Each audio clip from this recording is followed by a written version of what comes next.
Welcome back to ATL Day Ones. That's Jarvis. I'm Tenitra. We appreciate you continuing to rock with this program, this podcast. We ask you guys to just check us out wherever it makes you comfortable, whatever works for you. So whether that's on all of the audio platforms out there, you can check us out there. If you're a YouTuber, hey, go subscribe, like us, and definitely leave us comments. We check those comments out and we take that feedback very, very seriously.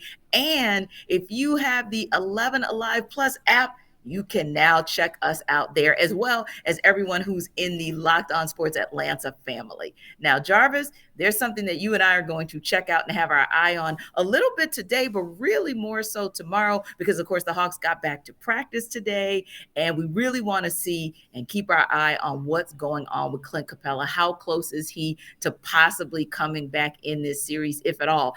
That being said, that along with what happened in the last 3 minutes of game two, have the Hawks as underdogs, 1.5 point underdogs in game three at State Farm Arena. Do you think that the Hawks are going to go down 3-0 tomorrow night? You know what? To be honest with you, just given how this team got into the playoffs, what they had to do to get into the playoffs, I think it's going to be a raucous crowd tomorrow.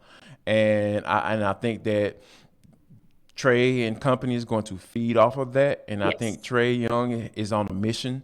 Mm-hmm. And when Young is on a mission, Yeah. I think that the Hawks have a pretty good chance of getting that first win of the series Yeah. and extending this bad boy out because, Trae gets going.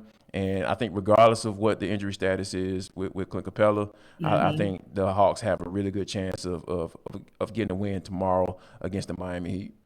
Agreed. It's a sold out crowd already. Even standing room only is all but sold out.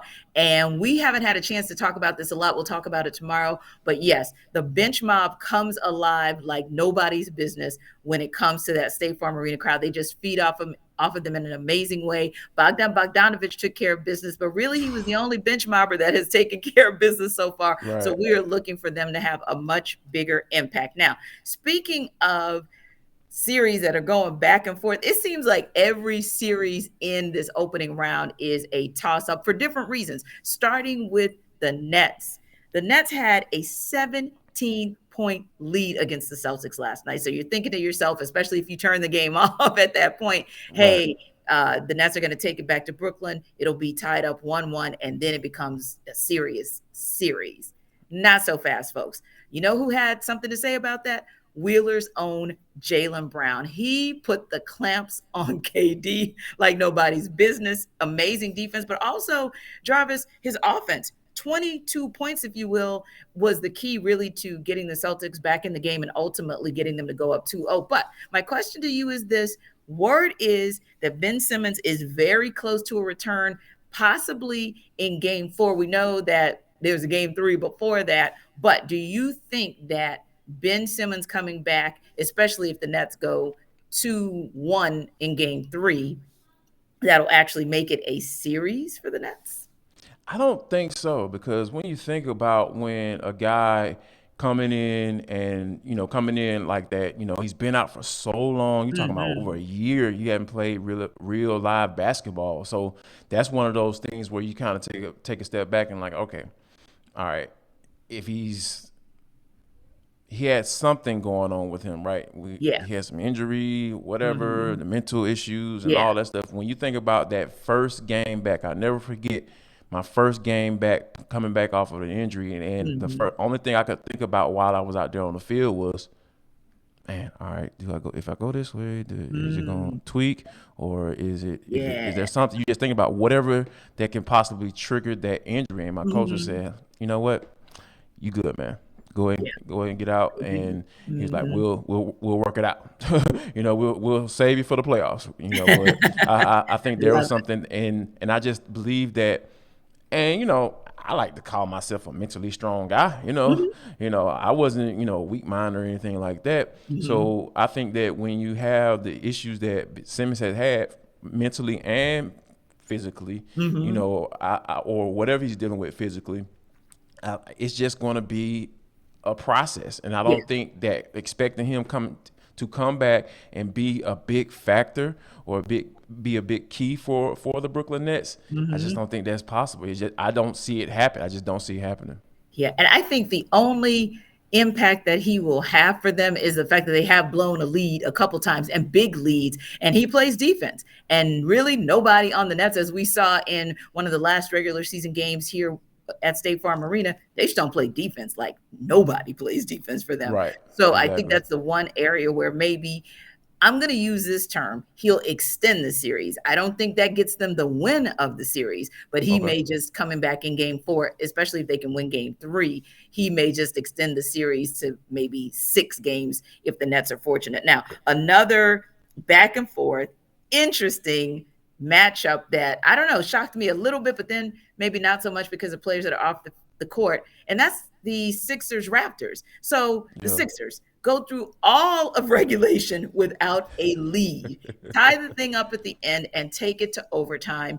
And then it's looking like back and forth, possibly a double overtime. And here comes Joel Embiid, who has been playing lights out this entire season and snatches any opportunity for the Raptors to get a win, snatches it out of the jaws, and it becomes 104-101. And it's the very last second that he hits a 3. So he's that big man who can go outside and make some things happen. And Jarvis, my question to you is, especially because, yes, the Raptors got Gary Trent Jr. back. They did not get Scotty Barnes back. Yep. So now that you're in this position, I think this series might be done. Oh yeah. And all I have to do is I have 3 letters. MVP. Oh, no Joel question. Embiid is doing things that I have never seen a big man do Yes, before. yes. I'm talking about whether that be Kevin Garnett, like Mm-hmm. people want to throw his name out there, and I was just like, Mm-hmm. no, Embiid is 275, Yeah, almost 300 pounds, doing right. step back threes, crossing Yes. people up, running the ball up the floor. I Yeah. mean, I know we saw Shaq do it a couple times back in his heyday, but But a it was, couple. exactly right, exactly. There are a couple of highlights you can go find, Mm-hmm. and everybody thought that was such a big deal. But Mm-hmm. Embiid is doing to the point where people aren't even talking about it. He Yeah. does it on a regular basis, Yeah. and you're not supposed to be 7'1", 7'2", almost 300 pounds No. out here handling the rock like that. That just Mm-hmm. it's unbelievable to watch this dude play basketball. And I'm just Yeah. like, man, like nobody has a chance if this dude is on. If he's healthy, nobody has a chance. Nobody should be able to guard this dude if he's Yeah. healthy. And that's what he's been. And I think no pun intended, but I think Embiid is in a space where if he stays healthy, watch out for the Mm-hmm. 76ers. And I think Yeah. this is the first time I've really been able to like really truthfully say that. Yeah. And that is really something huge to be said because James Harden has not given the Sixers what they wanted out of him quite yet, but they are getting it from different places, He's including from facilitating Tobias though. I will give Harris. him that. He's been Yeah, he's been he's been yeah, facilitating but at for the the end most of the part. Yeah. day, yeah, you need him to score. You need him to Yeah. score and give you a That's why little you bit bring him of in. Yeah, defense, that's fair. but exactly. But you got Tobias Harris that's coming up the rear offensively to give Joel Embiid some help. And interestingly enough, now another series real quick that's going to could turn on a dime is that Bulls Bucks series. Now for me, I still believe the Bucks to be the best team in the Eastern Conference regardless of record. Their record is like that because they kept losing players. Drew Holiday going down, Chris Middleton going down, so Pat Connaughton going down. They just kept losing players, and now here they are on the cusp of what could have been a 2-up lead on the Bulls, and then in the fourth quarter, Chris Middleton goes down with that MCL sprain, and the Bulls pull away, get the 4-point win. Now that series is tied up. If Chris Middleton can't come back, do the Bucks still win the series? Wow. I think purely based off of the Superman Yeah, like capabilities of right. Giannis, yeah, I think it can get past Chicago because I mean Mhm. Chicago has been a good story all year, but Yes. at the end of the day, it comes down to experience, and we're talking about the world champions right here. This Yeah. is, I think a lot of people forget, like, oh yeah, Milwaukee did win the Yeah. championship last year. Yeah, Yeah. they did. Oh yeah, okay, they are good. So I Right. think that for those reasons right there, I believe that Milwaukee should be able to get past Chicago Bulls, and I'm not really concerned about them losing this series against a team that essentially just got thrown together, and Yes, it was a good story in the regular season. But hey, the postseason is a whole different chapter, and we all indeed. know that for sure. Indeed. And you look at what Giannis has been able to do, and the Bucks, they may be, other than say the Spurs team in their early run of the dynasty, or even taking it back to like the Rockets team, the second time they won the championship, most under the radar champion in recent memory. But yeah, when you got Giannis, you always have a chance. And if it's going to take DeMar DeRozan having a 41-point night for the Bulls to win by just 4 points, I agree with you. I think the Bucks are in good standing to still get out of the first round, and then we'll see where they can go from there. When we come back, it is for the culture, and like Jarvis said, we are going to talk about all the cray cray. So join us on the other side.